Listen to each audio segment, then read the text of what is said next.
दीप्ति सिंह और आप देख रहे हैं एशिया न्यूज़ इंडिया। और जैसा कि आप देख सकते हैं इस वक्त हमारे बीच मौजूद है झारखंड होम जवान के कर्मी। और जैसा कि हमने अपने पिछले वीडियो में आपको बताया था कि इनकी सरकार से मांग है कि इन्हें बिहार के तर्ज पर सामान्य नौकरी और अधिकार दिया जाए। वहीं यहाँ की महिला कर्मियों का ये भी आरोप है कि ये साल के 4 महीने सिर्फ अपना ड्यूटी निभाती है, लेकिन बाकी के 8 महीने इन्हें सरकारी अफसरों की नौकरी यानी कि सर्वेंट का काम करना पड़ता है। ये कितनी शर्म की बात है कि वो होमगार्ड जवान जो कि हमारे देश की रक्षा करते हैं, हमारे देश के लोगों के हित के बारे में सोचते हैं, उन्हें ही सरकारी अफसरों का नौकर बनना पड़ रहा है। तो आइए यहाँ मौजूद महिला कर्मियों से हम पूछते हैं कि क्या है इनका कहना। आपका क्या नाम हुआ? अंजना बाड़ा। अंजना जी, जैसा कि आपने कहा था कि आप लोग कितने दिन काम करते हैं एक साल में? साल में बस 4 ही महीना का ड्यूटी मिलता है और बाकी 8 महीना हम लोग रोड में भटकते रहते हैं, या तो अपना पेट पालने के लिए या तो जीवन यापन करने के लिए कुछ कुछ काम करते हैं, जैसे कि कुल्ली कबाड़ी करते हैं, कोई पत्ता बेचता है, कोई ऐसे मौसम के अनुसार धन कटनी करता है, कोई ऐसे खेती बाड़ी करता है, कोई सब्जी बेचता है। ऐसे कुछ काम अपना ये जीवन यापन करने के लिए करते हैं।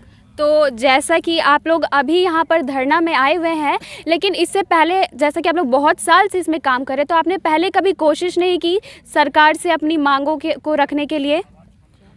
मेरा यह बहाली इसमें 16 में हुआ है, 2016 में। हम लोग उस टाइम से ही आंदोलन करते आ रहे हैं, लेकिन सरकार इस पर कुछ अमल नहीं किया। और ये 8 तारीख से जो धरना प्रदर्शन शुरू हुआ है, ये हम लोगों का चौथा दिन है। चौथा दिन में सरकार ने कुछ ऐसे संज्ञान नहीं लिया कि हमारा कुछ आवाज़ सुने या हमारी मांगों को पूरा करें। जैसा कि जिस दिन पहला दिन था यहाँ पर धरना का, उससे लेकर दूसरे दिन तक भी बजट सत्र चल रहा था बगल में, फिर भी कोई नेता मंत्री नहीं आए थे। तो अब तक कितने विधायक आए हैं आपसे मिलने और उन्होंने क्या क्या कहा है? अब 8 तारीख से लेके अभी तक में कल आए थे 2 विधायक। उन्होंने बोले हैं कि 15 तारीख को हम लोग विधानसभा के समक्ष यह आवाज़ आप लोगों का पहुंचाएंगे। जी धन्यवाद। आप हमें बताएं कि आपका क्या नाम है? पुष्पा कुजूर। पुष्पा जी, आप कब से काम कर रही हैं इस होमगार्ड जवान के लिए? मैं 4 साल से मैं ड्यूटी कर रही हूँ, पर साल में तो 4 ही महीना तक मैं ड्यूटी करती हूँ। ड्यूटी करने के बावजूद भी मुझे पेमेंट नहीं मिलती है। बहुत परेशानी होती है, बहुत तरह की समस्या आती है।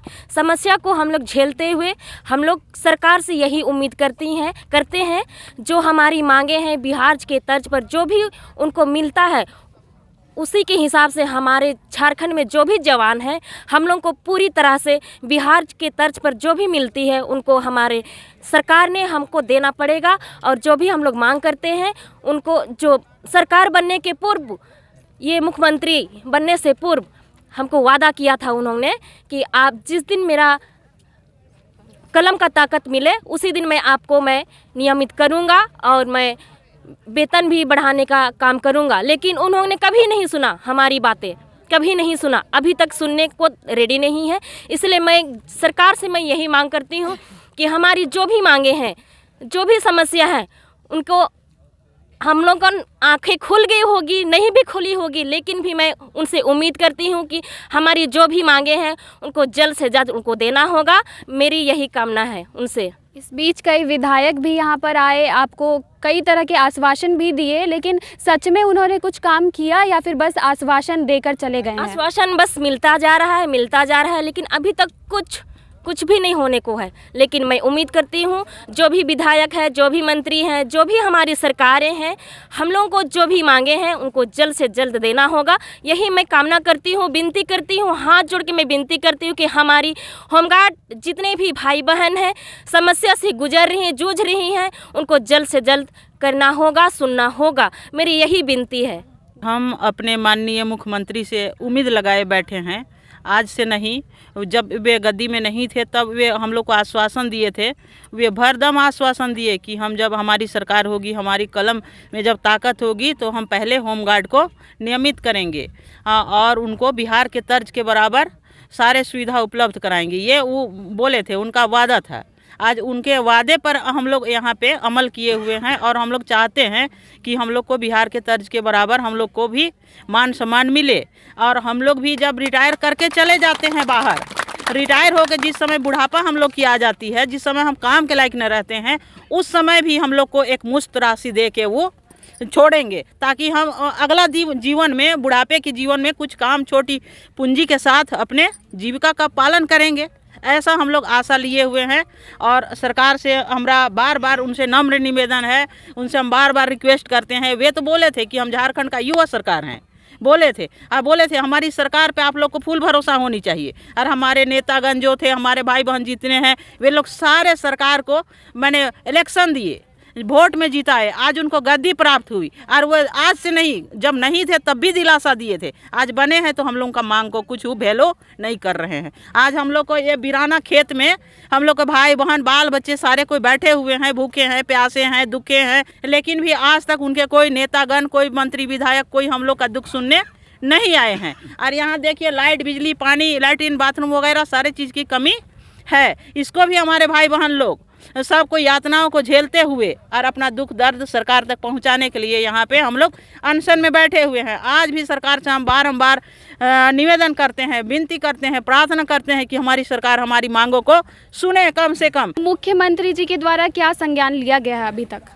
माननीय मुख्यमंत्री महोदय जी के द्वारा जो धरना स्थल चिन्हित कराया गया सरकार के द्वारा, ये तो काला पानी की एक सज़ा है, जहाँ पर किसी प्रकार की व्यवस्था नहीं है। अभी आप देख सकते हैं कि मौसम किस प्रकार सा हो गया है।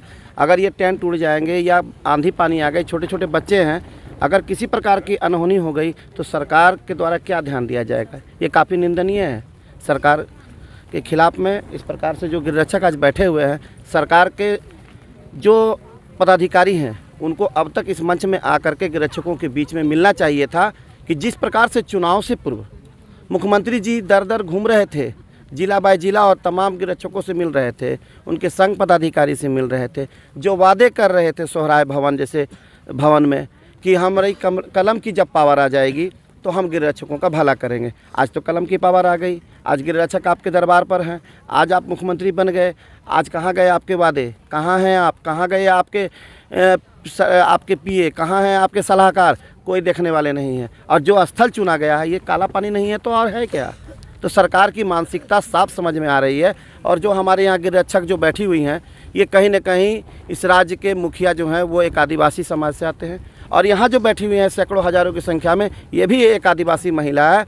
अब आप सोच सकते हैं कि आदिवासी की सरकार, आदिवासी मुख्यमंत्री, आदिवासी महिला इस बीच में बैठी हुई हैं। आदिवासियों की सरकार अगर नहीं सुनेगी तो आखिर सुनेगा कौन? तो मुख्यमंत्री तो ऐसा कहते हैं कि अबुआ राज चलाया जा रहा है, आदिवासियों के हित के लिए ही वो कर रहे हैं, तो इसमें कितनी सत्यता है? आपको क्या लगता है?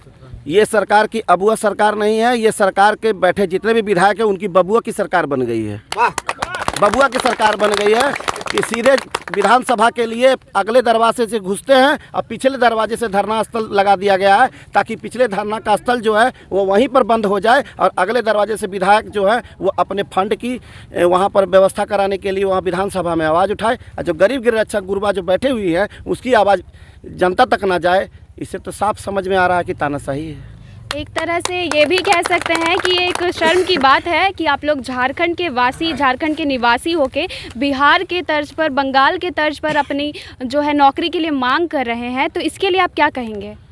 इसमें हम गलत कहाँ मांग रहे हैं? देश का सबसे धनी राज्य झारखंड है, और माननीय प्रधानमंत्री जी ने भी स्पष्ट रूप से कहा है मुंबई में, जिसमें पूर्व सरकार जो थी उन्होंने भी कहा है कि भारत का सबसे धनी राज्य झारखंड है, और झारखंड के सबसे गरीब तो यहाँ दिख रहे हैं। यहाँ के होमगार्ड की अवस्था है, जो पदाधिकारियों के आवास पर बर्तन धो रहे हैं, कई जिलाओं में ऑटो चला रहे हैं। सरकार को शर्म नहीं आती है क्या? अपने लिए दुगना वेतन बढ़वाते हैं, 5 साल की सरकार होती है, पेंशन लागू करवाते हैं, होमगार्ड की ड्यूटी नियमित नहीं करवाते हैं, उसको समान काम का समान वेतन नहीं लगवा पाते हैं।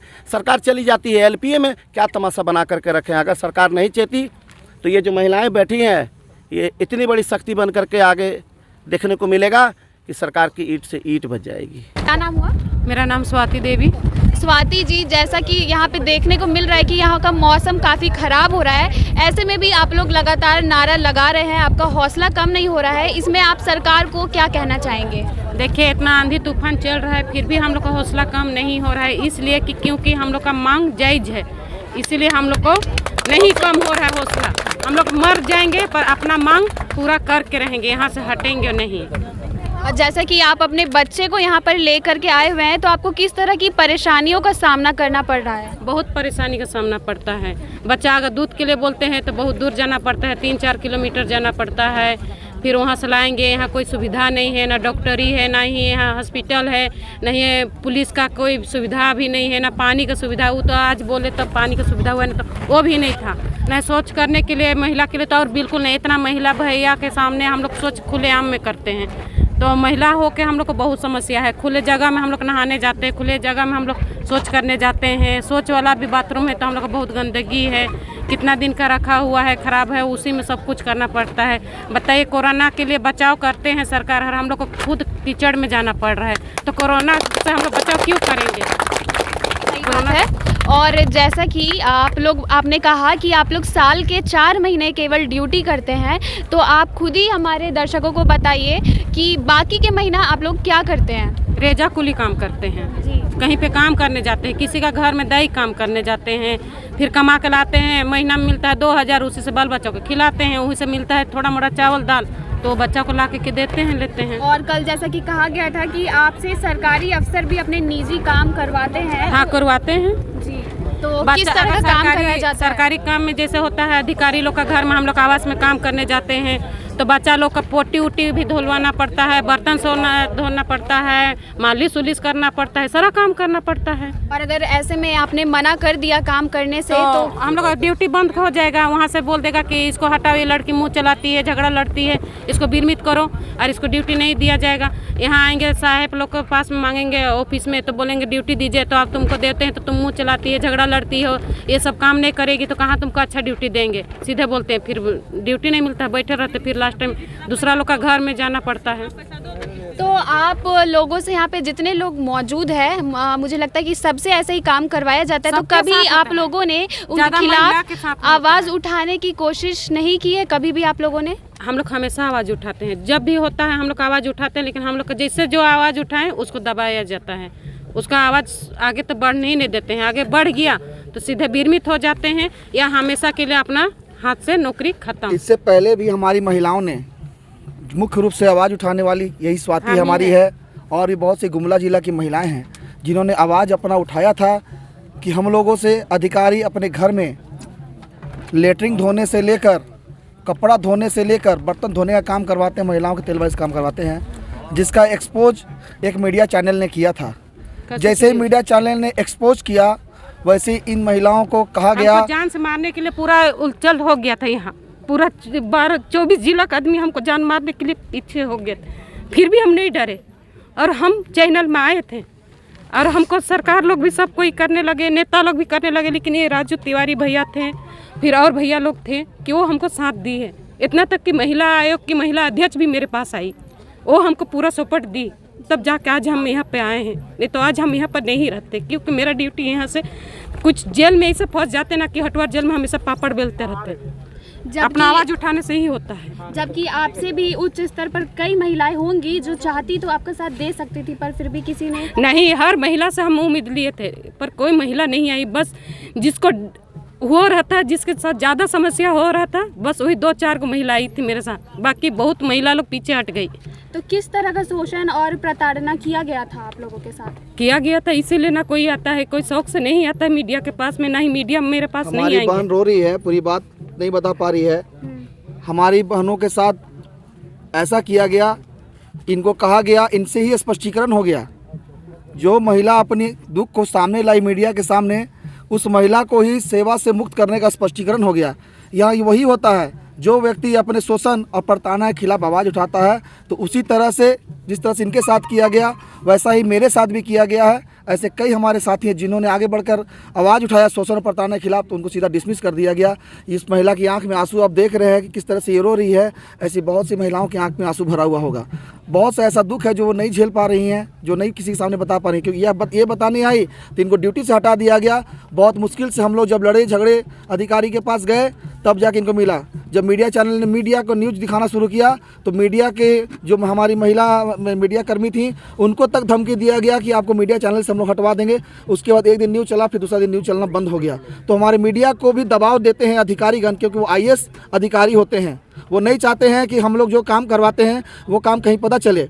IAS अधिकारी को, क्योंकि पुलिस के जो हमारे होमगार्ड हैं उनको सरकार पैसा देती है 15,000 रुपया, वो अपना दाई रखना नहीं चाहते हैं, वो होमगार्ड से ही सेवा कराना चाहते हैं जिससे कि उनका काम फ्री में चलता रहे। हमारी महिलाएं इतनी प्रताड़ित हैं और इतने हमारे पुरुष प्रताड़ित हैं कि उसका कोई सीमा नहीं है।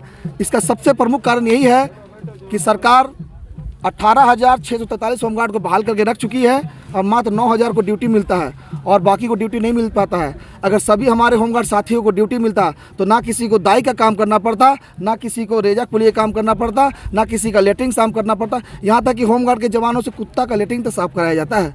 तो मेरी दरख्वास्त है माननीय मुख्यमंत्री महोदय जी से, ये आप झारखंडी मुख्यमंत्री हैं, झारखंडियों की सरकार है ये, तो हमारे सभी होमगार्ड जो भी हमारे हैं, जो वादा आपने किया, तो आप सभी होमगार्ड जवानों को ड्यूटी नियमित कर दीजिए। अपने आप स्वतः ये समस्या समाप्त हो जाएगा।